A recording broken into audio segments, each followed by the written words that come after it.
بات ہو رہا وہ حضرت مسیح موعود علیہ السلام کو الہامی دعا کے کتاب میں سے پڑھ لیا کہ حضرت مسیح موعود علیہ السلام کو 2 دفعہ الہام آپ کی بیوی کی شفا کے لیے کوئی دعا ملتی تھی، تو وہ پوچھتے کیا یہ حضرت اماں جان کے بارے میں تھے، اور اگر حضرت اماں جان کے بارے میں تھے تو کیا وہ کوئی خاص بیماری تھی ان کو؟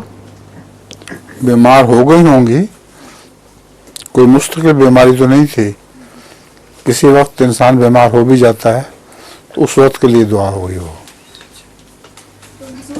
حضرت مسیح موعود کو الہامی طور پر سکھائی جاتی ہیں، وہ ہم بھی اپنے لیے استعمال کر سکتے بہت ہیں؟ سی دعائیں ایسی ہیں جو آپ کو الہاماً سکھائی گئی ہیں، بہت سی ہیں۔ اچھا، آپ کا لطیفہ بھی ہے؟ جی سنائیں پھر۔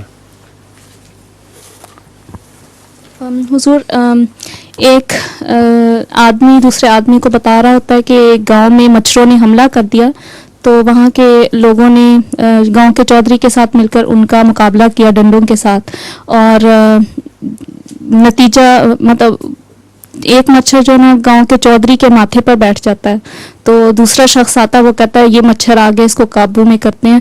اس نے ڈنڈا زور سے نا گاؤں کے چودھری کے ماتھے پہ مارا اور وہ مر گیا۔ تو آدمی کہتا ہے کہ مطلب اس کا نتیجہ کیا نکلا؟ تو اس نے کہا کہ مقابلہ برابر رہا، ایک ان کا مر گیا اور ایک ہمارا مر گیا، ایک چور مر گیا جی، اور ایک مچھر مرا تھا۔ تو پھر اس کے بعد میں نے یہ ہے کہ مچھروں کے ریڈیو پر ایک پھر اعلان ہوتا ہے، اس کو میں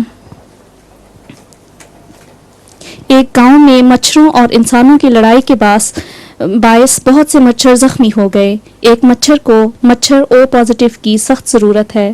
خون کے عطیہ کے لیے اس نمبر پر رابطہ کریں: 0 مچھر 0 3 مچھر 6 مچھر مچھر۔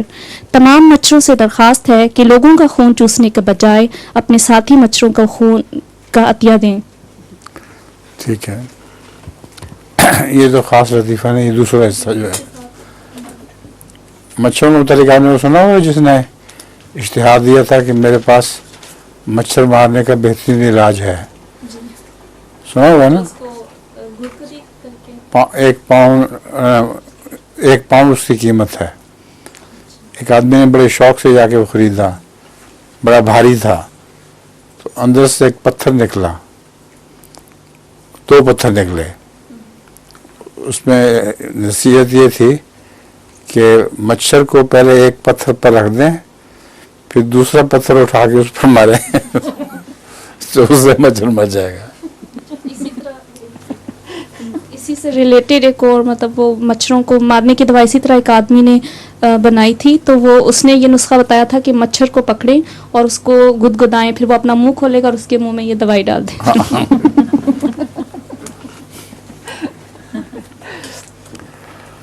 آگے ٹرانسلیشن کر لو۔